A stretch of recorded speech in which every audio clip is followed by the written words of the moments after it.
This is the Thriving Dentist Show with Gary Takis, where we help you develop your ideal dental practice, one that provides personal, professional, and financial satisfaction.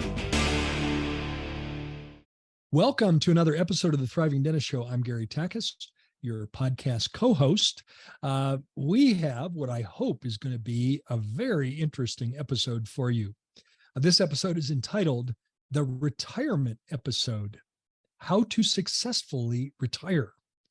Well, I'm going to share lots of useful information for you that regardless of what stage in your career you are, we're going to provide some information that's going to be very, very, very valuable to you. I don't care whether you're a dentist, perhaps near retirement age, or you're a dentist just starting out, or maybe you're even a dental student. And I'll share lots of useful information that will help you successfully hit that finish line. Before we get to the episode, though, a couple of announcements to make. The first announcement is coming up a couple of weeks after we publish this episode, we have our next Thriving Dentist Masterclass. And this masterclass is titled Keys to Creating a Practice That Provides Work-Life Balance. That's coming up on September 26th. It's a 3-hour, one evening. It's done in one evening. It's a 3-hour masterclass, 7 to 10 p.m. Eastern time. It's done in a live stream format. You attend from the comfort and convenience of your home or office. No travel inconvenience and hassle and cost. But it's done in a live format, so you can ask me questions. And as that title would imply, I'm going to share with you lots of great information on how to create an effective work-life balance. And I'm going to tell you, doctors, if you have a successful practice, but it's come at the expense of the relationship with your spouse, a relationship with your kids, maybe it's come at the expense of your health because you say, I'd like to spend more time in health and fitness, but I don't have time, or it's come at the expense of your hobbies and interests outside of dentistry, then I'm going to say that's not success at all. And I want you to have it all. I want you to have a thriving practice and an effective work-life balance. And I'm here to tell you those are not mutually exclusive. If you don't believe that, come to the masterclass and find out for yourself. Very affordable, less than $90 tuition. You get 3 hours of CE credits, but most importantly, you'll have a list of things you can start applying the next day that start to see measurable results right away. Come join us. Keys to Creating a Practice that Provides Work-Life Balance. All right, the next announcement I have is we have a new top clinical tip guest contributor. This is Dr. Jasper Thulin, and he is going to share 3 questions to ask yourself when diagnosing a patient. One of the things you're going to love about this top clinical tip is Jasper is very good at communicating quickly. This top clinical tip is less than a minute. If you want to learn more about what he's doing, a good place to connect with him is on Instagram, and you can find Jasper on Instagram at Karma Dentistry, at Karma Dentistry on Instagram. Hey, follow him on Instagram. Tell him you heard about it on the podcast, and I think you're going to really like his conciseness in language. So here, with no further ado, 3 questions to ask yourself when diagnosing a patient.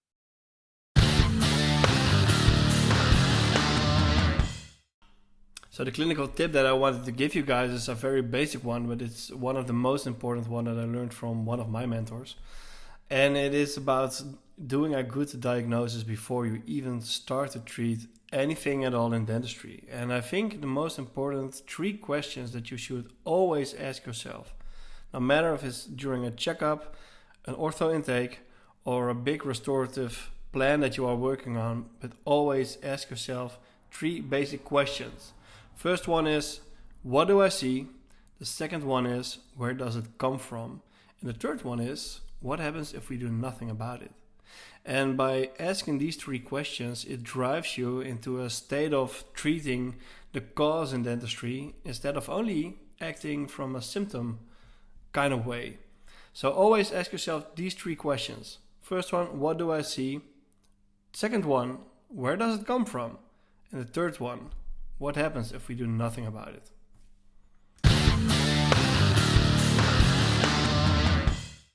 Welcome back to the Thriving Dentist Coaching and Action segment. This is Naren, your co-host. Thank you, Dr. Jasper, for that wonderful tip. I love the fact that it's only 1 minute long. It's probably my all-time favorite just for that one reason. Thank you for that. You made some really good points, but very quickly. Economy of language. Language. But he didn't lack for delivering great advice. Exactly. Dr. Jasper, you're welcome to come back. We'll reach out to you. We'd love to have you back. We appreciate your style. Absolutely. And also, you will put a video so you can actually see him in action. So it's going to be on the thrivingdentist.com, show notes for this particular episode, and you can just watch the video. Let's jump into today's episode, the retirement episode, how to successfully retire. I don't know about you, Gary, but when I started out as a young person and I worked for others and I got fired, one of the things that was in the back of my mind is I wanted to work because I wanted to, not because I had to. So for me, the way I define retirement is having that option, and it has nothing to do with age. You could be 39, you could be, 69. The question is, are you working because you want to, or are you working because you have to? And retirement, in my mind, is that option. So I know you have studied this topic, Gary, because you have studied world-class dentists, and many of them, not many of them, some of them are still working, but they're not doing it because they have to, but they're doing it because they want to.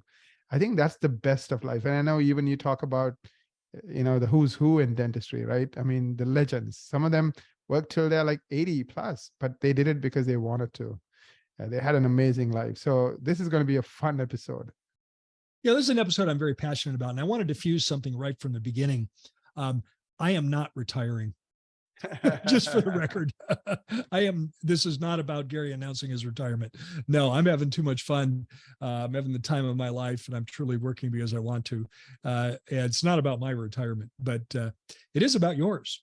And I had a wonderful experience early in my career to learn a lot about the different tools and resources that are available for dentists to successfully retire.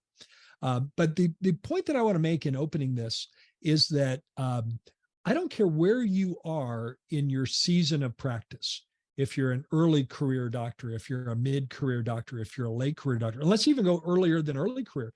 Maybe you're even pre-dental. We have listeners that are pre-dental students, Aaron. I think you know that. Yes. We have pre-dental listeners, which I love the fact that we have listeners that are just at the very, very embryonic stage of their career. But regardless of where you are, I think that concept of what's habit number 2, Naren, by Stephen Covey.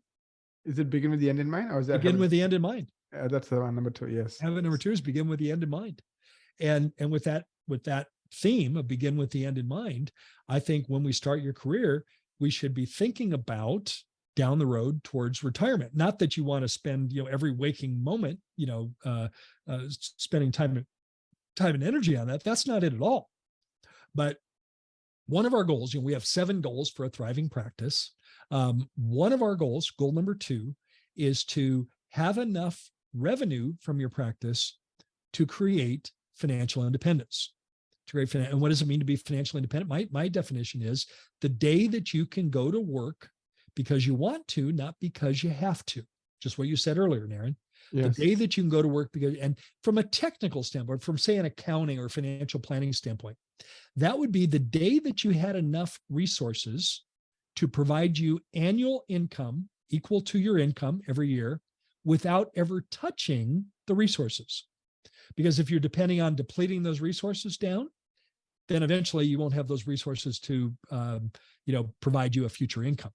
So it's the day and time where you have enough resources that will provide you an annual income without ever depleting those resources.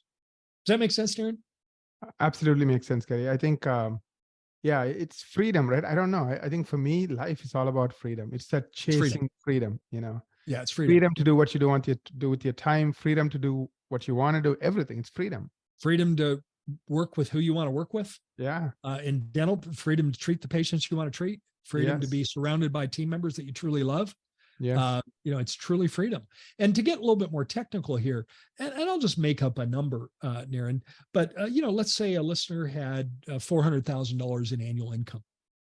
That I'm making up a number, put in your number, whatever that is. The day that you have 400,000 a year coming from your resources, your financial resources, without ever having to deplete those resources, then you are truly financially independent. Yes. Because your income is now coming from some other source. It's not coming from your income. And that's our goal for that goal number 2, is to help our clients get to the point where they can practice because they want to, not because they have to. And I've had the privilege of working with many, many, many dentists that have achieved that. And you know, I've been part of their advisory team to help them do that. We have a mutual client, right? I don't want to name his name because we Yeah. don't have his permission, but he has the time of his life. He spends time with his daughter. He goes skiing in the middle of the week, and he has this unbelievably successful practice. You bet. So, I mean, I want you to know that this idea of financial independence is absolutely something you can achieve. Something you can achieve. Now, it's not going to happen by accident. You know, a great analogy is, I've never known of a mountain climber to end up on the top of Mount Everest by accident. Can you imagine? Hey, I'm going to go for a hike somewhere in Nepal and, just have some fun out there. We'll see where we end up. And you end up at the top of Mount Everest. No, that's never That doesn't happen. And I'm going to politely say that's never going to happen. It happens with a lot of intention. So you're not going to get to financial independence accidentally. You're going to get there through some intention. So some concepts, though, about retirement. I think of my father's generation. I lost my dad 10 years ago. 10 years ago, my dad passed. I think of my dad's generation. And my dad's generation was such that most people worked for one company their entire life. They got a week or 2 off every year. That was it. And then hopefully they had some kind of a retirement that allowed them to live, to not be in the poorhouse, in their retirement years. But it certainly wouldn't be defined as financially independent, at all. But today, retirement's a little bit different. Retirement can take a lot of different forms. And one of the things about dentistry is if you love what you're doing, why wouldn't you want to continue doing it? If you really do love dentistry, pardon my enthusiasm around dentistry, but I think dentistry rocks. And why do I think dentistry rocks? Because we have the ability to change people's lives every day. And that adds meaning and purpose, to your life. Why would you ever want to stop doing that? Now, early in this podcast history, I had one of my mentors on as a guest, Dr. Omer Reed. And at the time of the episode, I believe Dr. Reed was 84 years old. Wow. Dr. Reed practiced till he was 86. He practiced till he was 86. That's choice. That's a life well lived. Yeah, very much a life well lived. By choice. I want to be clear. He did not need to practice from a financial perspective. From age 72 to 72 to 87, 1987. That's 15 years. He spent the last 15 years of his practice practicing 100 days a year. And it wasn't like 2 days a week for 50 weeks. It wasn't anything like that at all. In fact, he might work 3 weeks, and then he and his wife, Marcy, might go to New Zealand for 3 weeks. But when he would plan his year, he would get the calendar out and he would decide the 100 days of the year that he was working. Actually, he would start with the things he and Marcy wanted to do, and then he would build the work days around that. But it was 100 days a year. And he worked 100 days a year the last 15 years of practice by choice.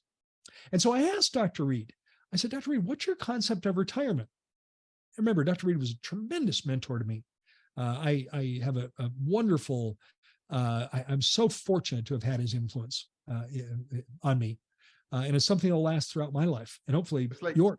You're a mentor to me, Gary. You have a lot to give these days. Well, I asked Dr. Reed, what's your concept of retirement? And he actually became very reflective. And he said, well, Gary, I work 100 days a year. And if you do the math, that leaves me 265 days a year to do anything I want. And if it's a leap year, it's 266. So, Omer was always very exact. But he said, in a normal year, if I work 100 days, then I have, 265 days a year. I can do whatever I want. You know what? We have a great time. Marcy and I, we travel, we have all kinds of interests. I'm pursuing all my interests. And then I work by choice 100 days a year. And this is where he became very reflective. And he said, Gary, do you know that I feel most alive those 100 days I'm doing dentistry? I feel most useful. I feel most appreciated. I feel my life has the most meaning in those 100 days that I'm doing dentistry. And I plan to do it because I asked the question, what's your concept of retirement? He said, I plan to continue doing this until I'm not able to do the dentistry at the level that I demand. And he said, and I truly hope that I have the objective perspective to know when to quit. And he did. He stopped practicing at age 87. It was about 3 years after I did the podcast episode, by choice at that point, because he was concerned that he might not be able to do the quality of care that he insisted on. But I thought that was an interesting perspective on retirement. Instead of just, go full speed and then stop. I mean, that's what my dad did. That's what most dads did, of my father's generation. They went full speed and then they stopped. And, and guess what happens if you look at retirement as a study, that usually doesn't result in a successful retirement. Yeah. I mean, my father retired, quote unquote, and then he just got sicker and sicker. It just didn't, because like you said, that old model of you work, you kill yourself, and then you do nothing. That's a dumb model, I think. Are you familiar with the research around the blue zones? The blue zones? Yes, Gary. Aaron, what do you know about that? Well, I know that, there's a few reasons why these people live long. Of course, they have good relationships, especially that last decades and decades. Well, technically, it was 5 areas in the world. Yes. Where there's a disproportionate number of centenarians, people that are 100 and over. Yes. 5 very specific parts of the world. One is in California, I believe. Yeah, one was Loma Linda, California. Yes. And there are 5. And the healthcare providers and sociologists started studying to see, well, what is it? Is it something in the water? Is it a secret, vegetable they grow? And they started discovering. They discovered there were a variety of factors. And one of the factors is these areas of the world, people were more likely to be 100 years and older because they still had purpose in their life. They still had purpose in their life. So maybe if all this episode does is start you thinking about what that might look like and start thinking about what that purpose is. And if you truly love doing dentistry, maybe you continue to do dentistry, but in a different format. Meaning it's not, 4 days a week or 5 days a week. It's a different type of format. Maybe you work like Dr. Reed did 100 days a year and you develop a practice model that supports that. Or maybe you want to spend time doing some charitable dentistry in your backyard, nationally, internationally, but you want to take your skills and pay it forward with people that might not have access to healthcare, and you get to do that. So think about how ways you can use your talent, your capabilities, and use it in a meaningful way. I've always said that when we participate in charitable care, I'm never sure who benefits more.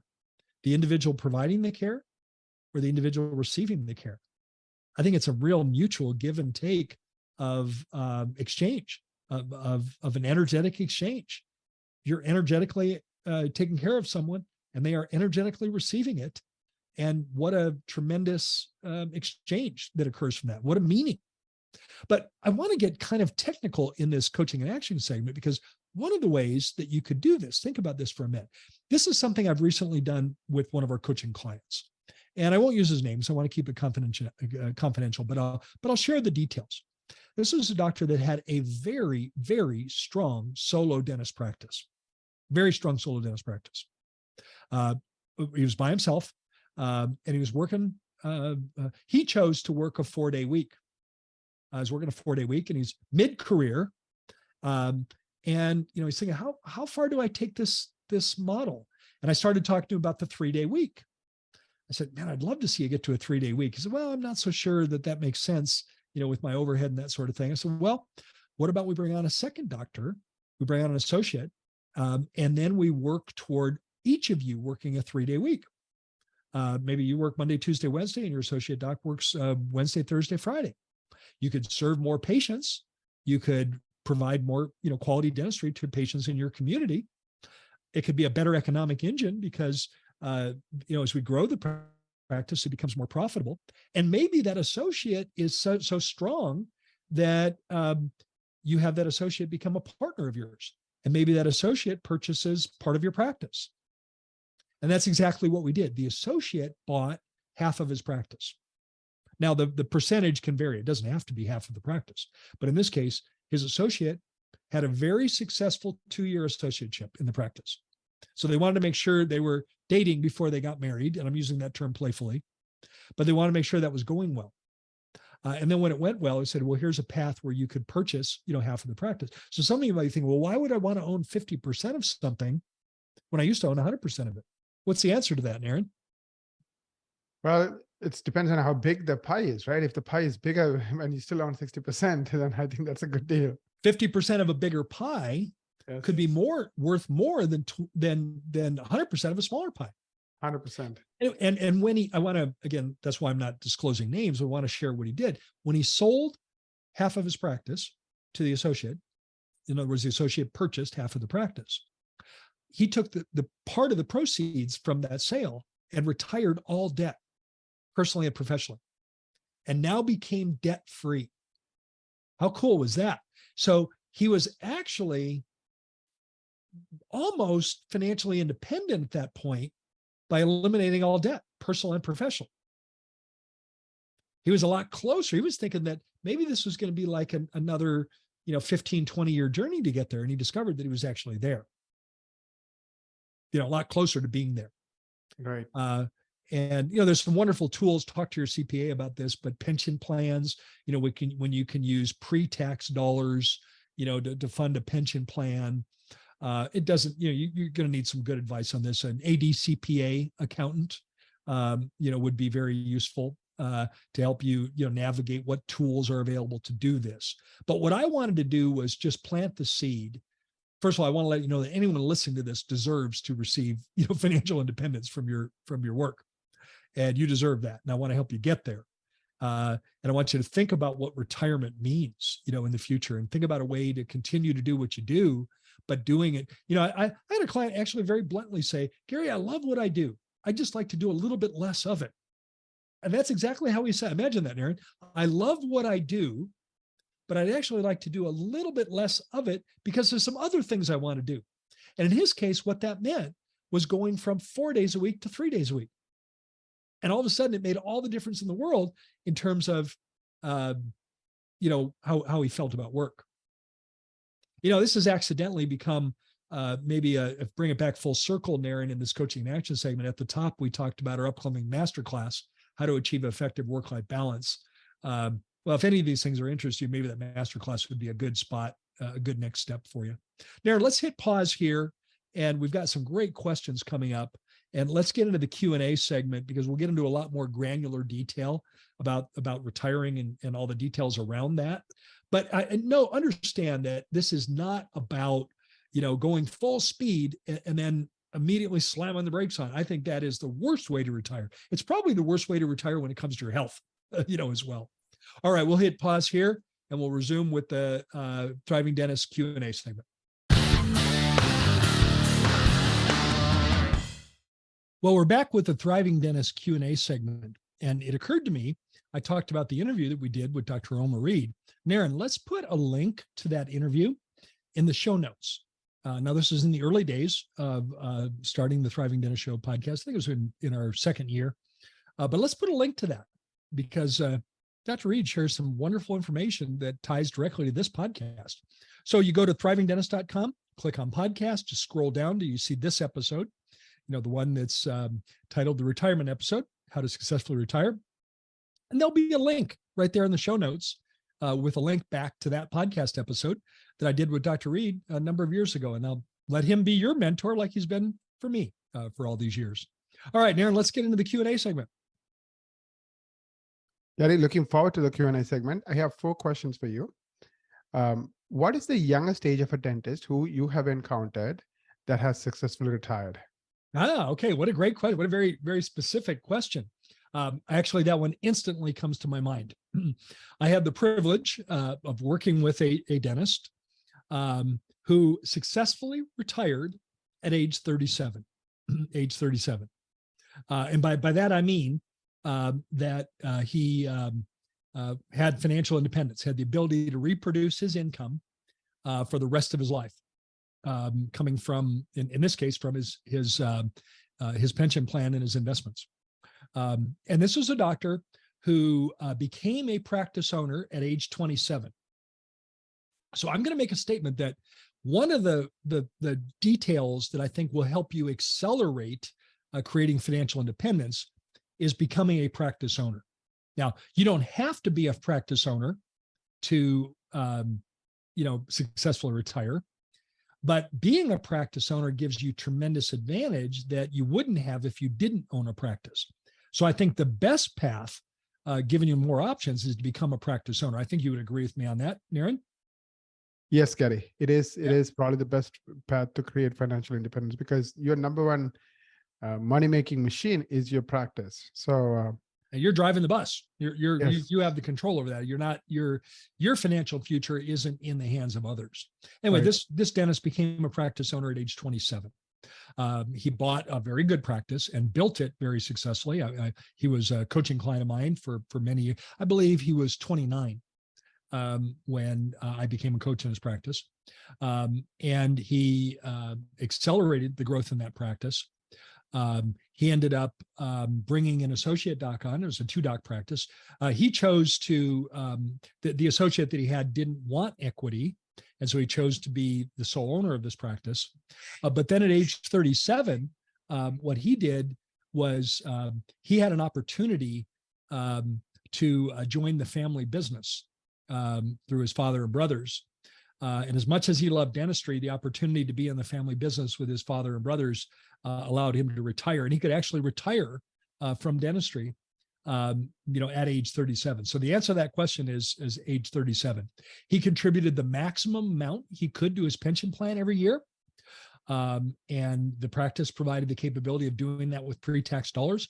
He made some wise investments. He had an ADCP accounting firm that was also a financial planning firm that was a non-commissioned financial planner that helped him make good investment advice, and was able to successfully retire at age 37. And he was able to pursue a different career path for him. He actually really enjoyed being a dentist, but it was more compelling for him to be involved with his father and brother in a family business. Thank you, Gary. That's a great example. Let me dive into my question number 2. And this question is, I'm 62 years old and I'm in very good health, active, no medications. I could see myself practicing for at least another 10 years. Do you think it might be possible for me to reduce my schedule to 4 5-hour workdays? I have a great associate dentist who would like to become my successor. Oh, lots of detail in that question. One of the things I heard, did I hear right, Naren? This doctor said he's thinking of working 4 5-hour days. Yes. Okay, interesting. So this is a good so the answer to that question is yes, you could do that. Yes, you could do that. And interestingly enough, that's a different path than some would rather maybe work 3 days, so 4 5-hour days results in a 20-hour work week.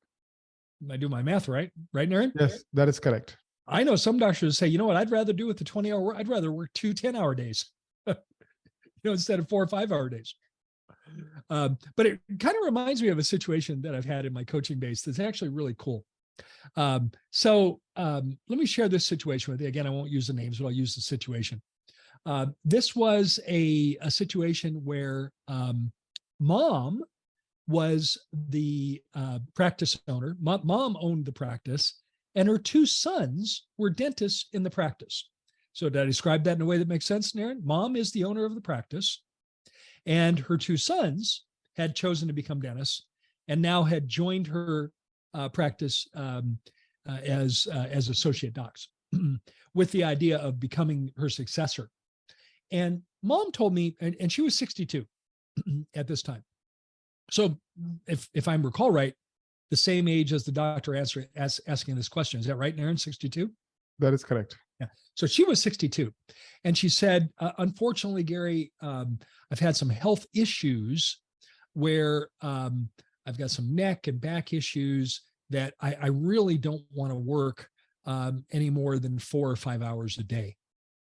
And she said, I can do 4 or 5 hours a day, but longer than that, man, I'm really in pain. She said, can you think of a way I might be able to support, my sons in this practice? And I said, how do you feel like when you're at the chair doing dentistry? She said, it really takes a toll on me. So I said, well, let me put my thinking cap on and think about what you might be able to do. And we came up with the idea that her sons were developing their diagnostic acumen. They were learning how to develop their diagnostic acumen. Yes. They weren't as good as her diagnostically. She was really good diagnostically. She also had amazing people skills. Her patients absolutely loved her. So I came up with the idea. I said, what if you did 4 days a week? What if you did hygiene exams? I said, what would be your perfect schedule? Your perfect schedule, during the day. She was like, I can say whatever I want, Gary. I said, just, yes, you can say whatever you want. She said, well, I don't mean to be selfish, but if it was perfect, I would work 10 to 3 every day for 4 days. I'd work 10 to 3. So start at 10 a.m., finish at 3. So you know what? Your name's on the door. We could do that. And we set it up. So all she did was hygiene exams from 10 to 3. Her sons could put their head down and do dentistry. And she did hygiene exams from 10 to 3. What do you think her case acceptance was in those hygiene exams? Remember, she's a great diagnostician and her patients loved her. Probably like much, much higher because she's relaxed and she's, yeah, enjoying herself. And of course, she had the skills and the experience. Yeah. And it wasn't the same kind of activity the same kind of physical toll she was actually doing in dentistry. Right. And anyway, that's how we designed the schedule. And then she worked with her sons to improve their diagnostic acumen, to improve their communication skills in presenting dentistry with patients. And she ended up doing that for 4 years, from age 62 to 66. And then she chose to retire at that point. But she said, man, these last 4 years were more fun than I ever imagined. But it was a very different, because she used to think, she told me, and I want you all to hear this. She said, I used to think that my greatest value to the practice was holding a handpiece when I was holding a handpiece doing dentistry. And I came to realize in these last 4 years, my greatest value to the practice was not holding a handpiece, was in fact talking to patients about their treatment needs. Different way of thinking about it. Plus, yeah, it doesn't take a toll on her health, and she's having fun. It's amazing. And advancing her son's skills in becoming her successor. They ended up purchasing the practice when she retired at age 66, and it's been a wonderful retirement for her. One of the comments I want to make that I didn't make in the opening, in the coaching and action segment, a common denominator I've noticed, Naren, in dentists that successfully retire. I want you all to listen to this very carefully. A common denominator has been they have something to successfully retire to instead of simply retiring away from something. Does that make sense, Naren? Yes. Yes. So the ones that have been successful have something to retire to, whether that be family or hobbies or interest or charity, whatever it is, they have something to retire to. If all they're doing is retiring away from dentistry because they don't like it and they don't have anything to retire to, that tends to not be a successful retirement. So back to, that master class, one of the things we're going to talk about is having enough time for your hobbies and interests. One of the reasons why Omer loved his last 15 years, Dr. Reed loved his last 15 years in practice, was he had 265 days of the year to follow all of his other interests. And they were many and varied. So doctors, how are you doing at keeping up with interests outside of dentistry? If you're one-dimensional and your entire life is teeth, then how's retirement going to be if you're not doing teeth at that point? Well, food for thought. Thank you, Gary. Appreciate it. Let me ask you question number 3. I'm 42 and I'm an owner of a strong practice with a full-time associate. I have always been taught to not dilute ownership equity in my practice, but I'm open to other ideas. Any thoughts? Well, we talked a little bit in a great question, by the way. We talked about it a little bit in the coaching and action segment, but I'll amplify it a little bit now. I also went to that same financial course that says, don't ever dilute equity. Don't ever dilute equity, right? I bet you went to a course like that, Aaron. Hang on to equity with everything you can. But there can be very good reasons to create an equity partner. And I said, simply put, you could own half of something that ends up being more valuable than all of something before. It's another way to divide and conquer. It's another way to be able to create more better work-life balance. Those of you that are regular listeners to the podcast, you know how strongly I feel about the 3-day doctor week. The 3-day doctor week, I think, is a terrific way to move towards better work-life balance, because then you have enough time with your family. You have enough time for taking all the CE that you want and not take the CE at the expense of your family. And if you have an equity position, you know that while you're away, whether it be playing or taking CE, your practice is being tended to by an owner. So I happen to think that, having the right partner could be business partner could be a very good strategy for you. Now, you do not want to go into those things casually. You want to treat it like a professional marriage. If you treat it casually, like, we'll see if it works out. Well, we know the statistics around successful marriages, Naren. We know that in 2023, when we're recording this, more than 50% of marriages end in divorce. And I would say, from my observations, more than 50% of dental partnerships end up in divorce, end up in a business divorce. So you want to make sure you carefully curate and choose a compatible, business partner, and treat it like a professional marriage, because you have to have give and take, and you have to have compatibility, and you have to have common values. If you treat it as, well, here's someone that has a dental license and they can do this. If you haven't vetted values, you're likely to hit speed bumps. And so make sure you do your vetting, make sure you understand, the value system, make sure you're compatible, make sure you can certainly have differences of opinion on things, because then it makes the two of you end up being stronger as a whole, because you represent different perspectives. So there can be differences for sure, but they should be complementary in terms of values for sure, as part of the foundation of that partnership. Gary, let me ask you the next question. This is my last question. Can you suggest any resources that can help me prepare for retirement? What a great question.